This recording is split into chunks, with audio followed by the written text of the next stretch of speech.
وأشهد أن لا إله إلا الله وحده لا شريك له وأشهد أن محمدا صلى الله عليه وسلم عبده ورسوله أفضل من صام وصلى صلوات ربي وسلامه عليه وعلى آله وأصحابه ومن تبعه بإحسان إلى يوم الدين ثم أما بعد قال تعالى يا أيها الذين آمنوا اتقوا الله حق تقاته ولا تموتن إلا وأنتم مسلمون وقال عز من قائل يا أيها الذين آمنوا اتقوا الله وقولوا قولا سديدا يصلح لكم أعمالكم ويغفر لكم ذنوبكم ومن يطع الله ورسوله فقد فاز فوزا عظيما. عباد الله، يظن بعض الصائمين أن الصوم إنما هو صوم عن الطعام والشراب والجماع، مع أن حقيقة الصوم أعلى من هذا وأجل. فريق من الصائمين يصوم عن تلك الممنوعات ويفطر على غيرها من المحرمات، ولعل من أهم المحرمات التي تجعل من الصوم عملا لا اعتبار له في ميزان الشرع الغيبة. الغيبة عباد الله، وقد أخبر عليه الصلاة والسلام بقوله أتدرون ما الغيبة؟ قالوا الله ورسوله أعلم. قال ذكرك أخاك بما يكره. قيل أفرأيت إن كان في أخي ما أقول؟ قال إن كان فيه ما تقول فقد أقضيت، وإن لم يكن فيه فقد بهت. وقد قال صلى الله عليه وسلم أيضا من لم يدع قول الزور والعمل به فليس لله حاجة في أن يدع طعامه وشرابه. رواه البخاري. Louange à Allah, le Seigneur du monde. Nous le remercions, nous recherchons son aide, nous recherchons sa bonne guidée, nous le louons, nous demandons qu'il nous préserve du mal de nos âmes et de nos mauvaises œuvres. Certes, c'est l'État la guide, nul ne peut l'égarer, et c'est l'État la égare, nul ne peut le guider.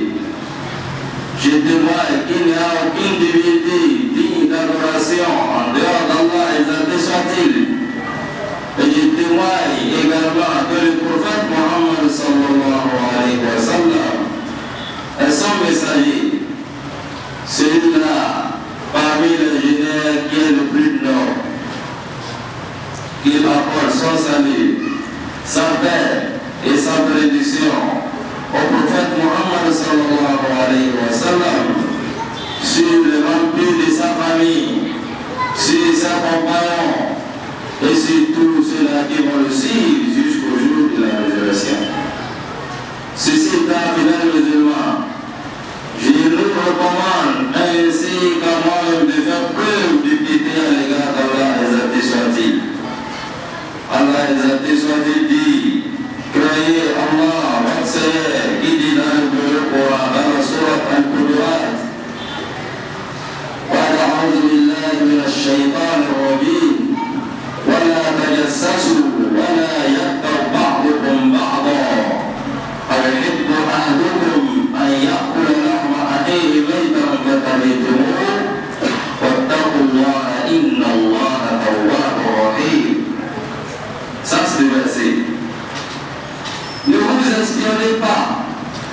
faites pas la médisance les uns des autres. Est-ce que l'un d'entre vous aimerait consommer la chair de son frère mort? Vous détesteriez cela. Créez Allah. Certes, Allah accepte le repentir. Il est miséricordieux. Fin de citation. Sachez, chers bien-aimés, dans la foi, que la médisance fait partie des péchés de l'air et des maladies destructrices qui détruisent le pays et les personnes. Et combien elles sont répandues aujourd'hui dans notre société, chez les gens. Il convient que nous mettions en garde contre son danger, contre son mal. Fidèles musulmans, beaucoup de gens tombent dans la médisance sans s'apercevoir qu'ils sont tombés dedans. À plus forte raison dans le mois de Ramadan, le nombre dans lequel nous sommes aujourd'hui.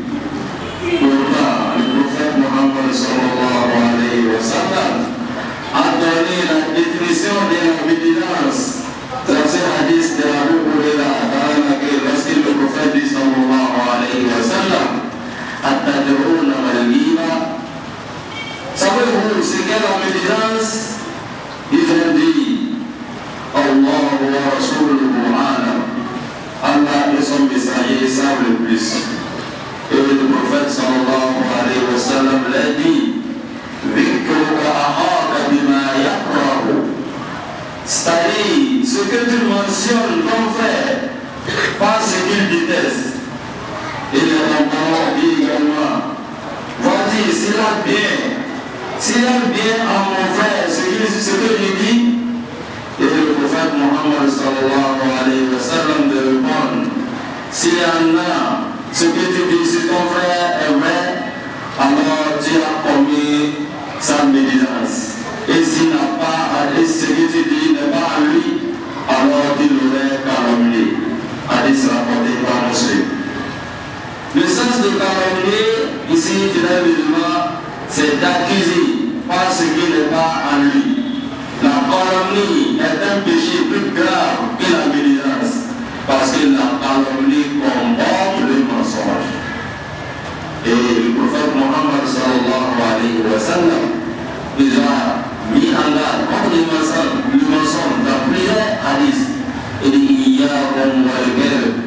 فإن الكذب يهدي إلى الفجور والفجور يهدي إلى النار وما يزال رجل يكذب ويتحرك الكذب حتى يكتب عند الله كذابا. Et évitez le mensonge. Éloignez-vous du mensonge. Car le mensonge, ça conduit à la turpitude. Et la turpitude conduit à l'enfer. Alors vous allez voir. Et il continue, l'homme ne cesse de mentir jusqu'à ce que son nom soit inscrit auprès d'Allah subhanahu wa ta'ala comme le menteur. Vous voyez, à plus forte raison, on a le mois de Ramadan que nous sommes. Évitons tout cela. C'est pour cette raison, dans le même hadith, le prophète sallallahu alayhi wa sallam, celui-là qui arrive à garantir ce qui se trouve entre les deux mâchoires et ce qui se trouve entre ces deux jambes, que lui garantit le paradis. Qu'est-ce que se trouve entre les deux mâchoires? C'est la langue. La langue, c'est de langue pour faire tout. On dit tout. Et ce qui se trouve entre les deux jambes, c'est quoi? C'est les sexe. Celui-là qui arrive à garantir des méfaits de ces deux organes, le prophète sallallahu alayhi wa sallam qui garantit le paradis. Alors, les musulmans, il suffit pour mettre en garde contre la médisance, contre son mal et son danger, de mentionner le verset précédemment cité, puisqu'il comporte la comparaison et l'analogie entre l'acte de celui qui fait la médisance de son frère et une chose de plus odieuse. Dès lors qu'il leur a fait reconnaître que personne d'entre eux n'aimerait consommer du cadavre de son frère, il fait suivre cela par sa parole. Et vous savez, vous allez détester de manger la chair de votre frère. Alors pourquoi me dire de lui? Pourquoi me dire de lui? Alors, celui-là qui me dit de son frère, qu'il sache qu'il est en train de manger la chair de son frère vivant.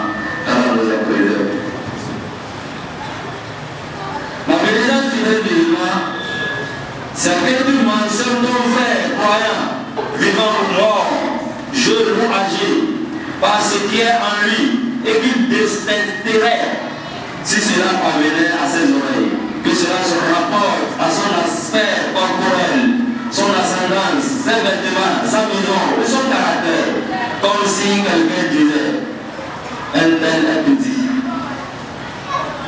un tel est impoli, ses habits sont sales. Voilà sa manière de faire.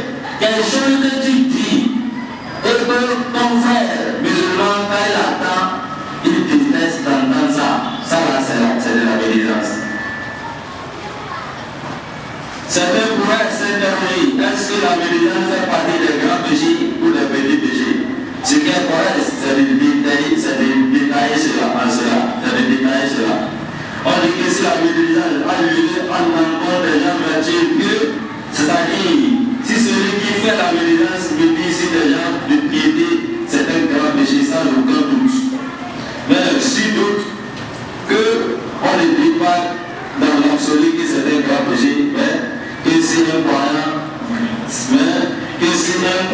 grand pécheur, subit la médisance jusqu'à l'exagération, c'est également un grand péché. Comme s'il exagérait en citant ses défauts juste pour passer les femmes. Cette atteinte portée dans l'oreille du musulman fidèle musulman fait partie des plus graves des grands péchés. Parce que le prophète sallallahu alayhi wa sallam l'a comparé à la forme la plus grave du riba, c'est-à-dire du point de vue de sa gravité, elle ressemble à la forme la plus grave du riba. Il est parvenu dans les hadiths Al-Isra wal-Miraj, d'après Anas, que le prophète Muhammad sallallahu alayhi wa sallam, lorsque le prophète a fait le voyage d'ascension à l'Isra wal-Miraj, parce qu'Allah l'a appelé, il était allé au ciel.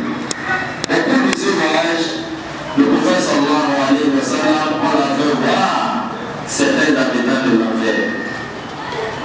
Et le prophète disait dans le hadith, lorsqu'on m'a fait accomplir mon voyage nocturne, je suis passé auprès de gens qui avaient des zones de cuir avec lesquelles ils se greffaient le visage et le torse. J'ai dit, oh Jibril, alayhi salam, qui sont donc ces gens-là? Et Jibril répond, ce sont ceux qui consommaient la chair des gens, c'est-à-dire qu'ils faisaient leur diligence, ce qui portait atteinte à leur honneur, hadith rapporté par Abu Daoud. Pour dire tout simplement, fidèles musulmans, cela qui médit de ses frères, on arrive à se retrouver dans l'enfer sur le papa à sa mort. Dans le même hadith, le prophète Muhammad sallallahu alayhi wa sallam l'a dit, celui dont son jus ne l'empêche pas de bénir les gens ou bien de dire aux obsèques que Allah n'a nullement pas besoin de son jus. Alors, il s'agit qu'il a besoin de s'affamer pour rien. Cela pour nous montrer que le fait de jeûner, comme on l'a expliqué étymologiquement, que c'est le fait de s'abstenir, de boire, de manger, d'avoir des rapports sexuels avec sa femme. De l'apparition de l'eau jusqu'au coucher du soleil, non, c'est pas ça seulement le jeûner. Quand tu jeûnes, la bouche doit jeûner. Quand tu jeûnes, les oreilles doivent jeûner. Quand tu jeûnes, les yeux doivent jeûner. Quand tu jeûnes, tes pieds doivent jeûner. Quand tu jeûnes, tes mains doivent jeûner. Quand tu jeûnes, tous tes organes, les organes du corps, ils doivent jeûner également. Demandons à subhanahu wa ta'ala que le pardon. Et à plus fort le contentieux moi béni. Mon frère, s'il n'a rien fait, va dormir avec l'intention de se réveiller pour accomplir la prière suivante. Pour moi, tu seras récompensé en dormant. Plutôt que d'aller s'asseoir dans les assemblées. Et dire n'importe quoi. Si tu ne sais pas lire le Coran, aujourd'hui il y a des radios où on diffuse uniquement le Coran tous les jours. Si tu ne sais pas lire le Coran, il y a des assises de tafsir, des commentaires du Coran. Dans presque tous les quartiers, va t'asseoir et écoute ça. Si tu n'as rien fait, il ne faut pas aller s'asseoir dans les assemblées et pédir. Wallahi. C'est des trucs que nous minimisons, qui sont grands auprès d'Allah subhanahu wa ta'ala comme péché. Voilà Allah subhanahu wa ta'ala qui nous pardonne. Que l'on sache que tout comme il est interdit de faire la médisance, il est également interdit de l'écouter également. Il est également interdit d'écouter la médisance. Allah est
interdit, il faut quitter lui, c'est mieux pour toi.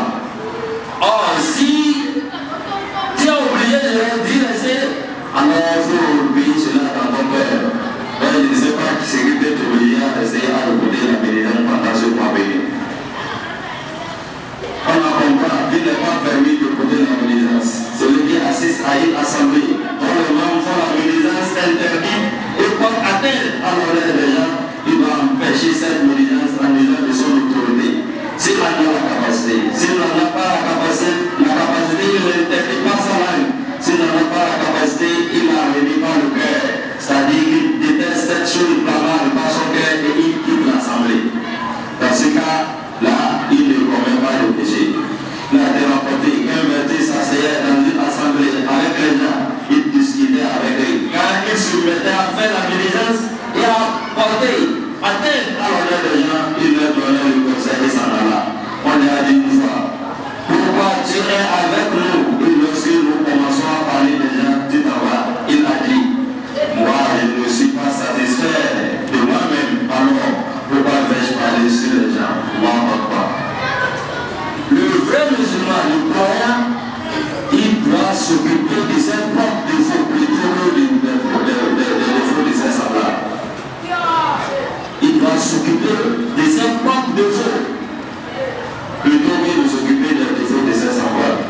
Le mandat Allah subhanahu wa ta'ala, il nous garde et qu'il enseigne nos œuvres. Le mandat Allah subhanahu wa ta'ala, il fasse de nous des vrais croyants afin que nous puissions atteindre la piété dont Allah subhanahu wa ta'ala a besoin de nous dans ce mois béni. Vous savez, tous les actes culturels, leur objectif final, c'est la paix d'Allah subhanahu wa ta'ala. C'est pour parfaire nos œuvres, c'est pour parfaire nos comportements, c'est pour parfaire nos caractères.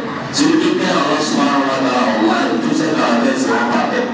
C'est pour ça Allah subhanahu wa ta'ala dit, Ya ayyuhalladhina amanu, kutiba alaykumus siyam, kama kutiba alal ladhina min qablikum, la'allakum tattaqun.